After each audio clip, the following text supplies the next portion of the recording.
Translate this, and my salary is yours, the billionaire laughed, holding up a document covered in complex foreign script. The black maid, silent and calm, glanced once then began to speak. What she revealed didn't just wipe the smirk off his face, it turned his entire empire upside down. If you believe brilliance can come from the most unexpected places, and no one should be underestimated because of a uniform or skin color, hit that subscribe button now. You won't believe how this ends. In the towering glass penthouse overlooking the Manhattan skyline, where imported marble floors reflected 1,000 lights and everything from the doorknobs to the sugar cubes was luxury branded Billionaire. Gregory Steele reclined in his custom leather chair like a king surveying his dominion.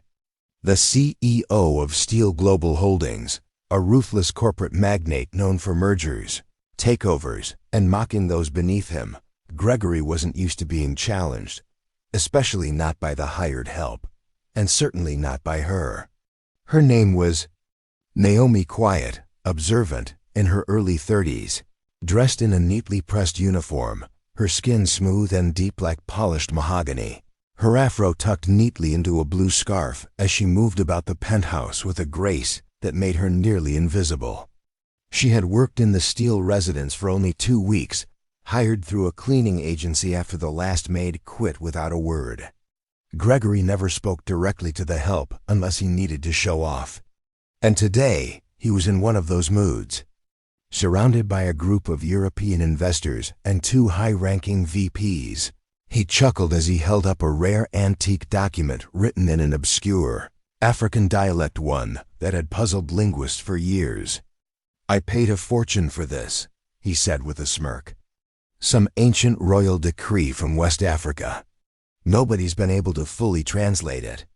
If anyone in this room can decipher it, my entire annual salary is theirs." Laughter rippled through the boardroom.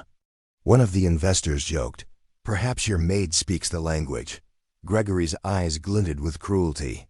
"Hey, Naomi, right? Come here." Naomi paused in the kitchen, unsure.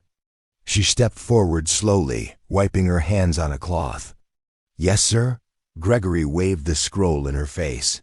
"Translate this, and my salary's yours," he said mockingly. "Go ahead. Entertain us."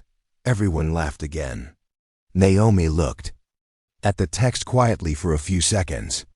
The laughter faded when her eyes sharpened, her lips parted. And then she began to speak, her voice steady, melodic, unmistakably fluent.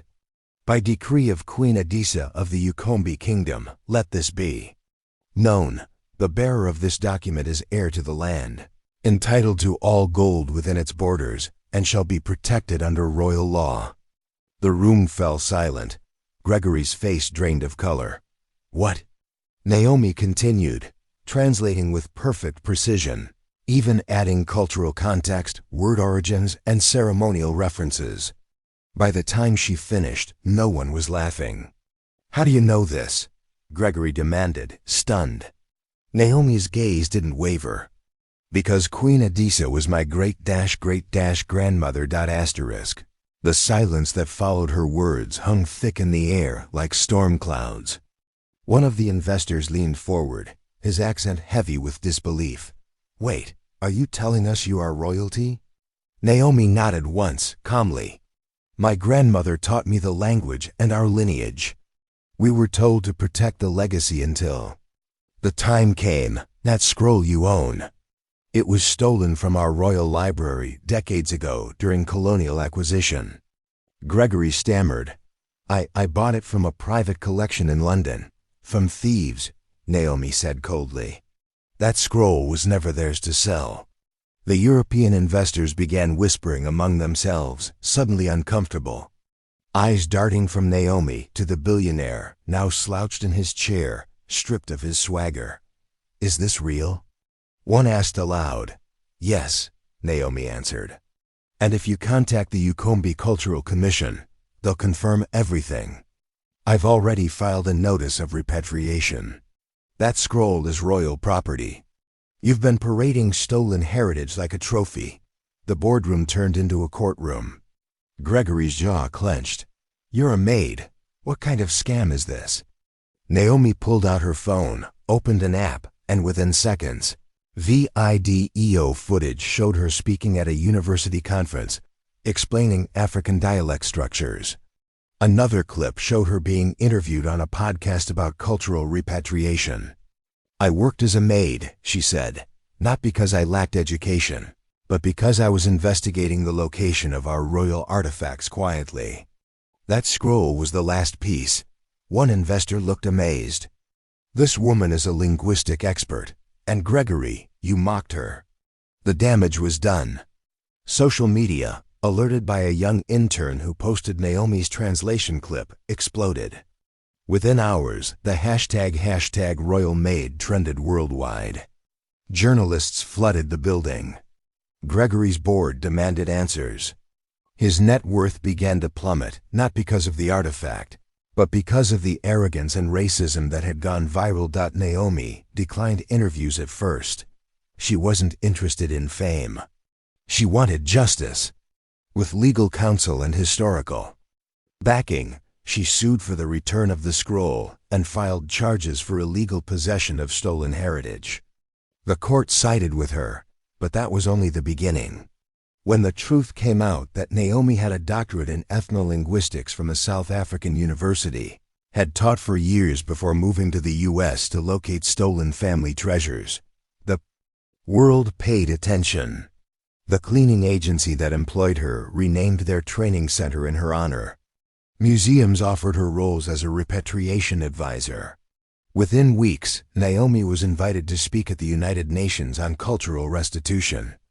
Meanwhile, Gregory's empire crumbled. His investors pulled out.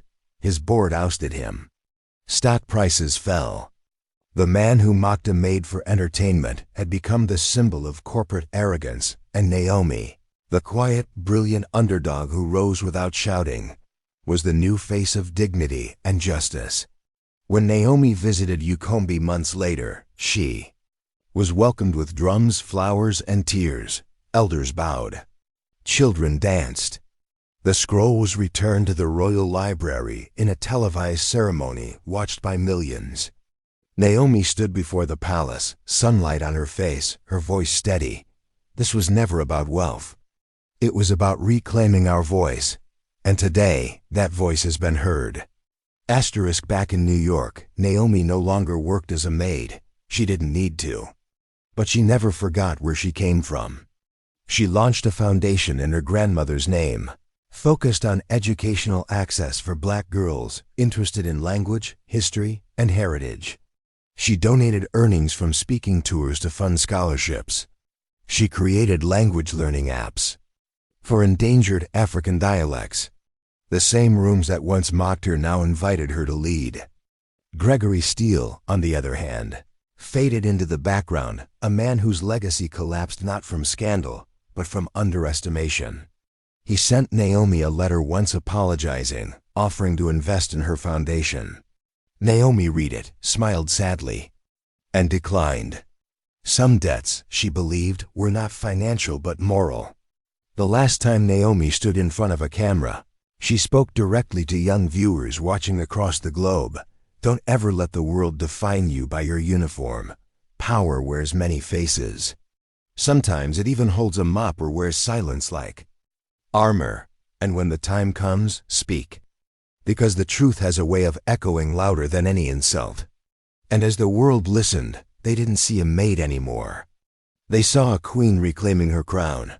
If this story moved you, changed how you see people, or reminded you that intelligence knows no social rank, subscribe right now. Because the next story might just be the one that opens your eyes next.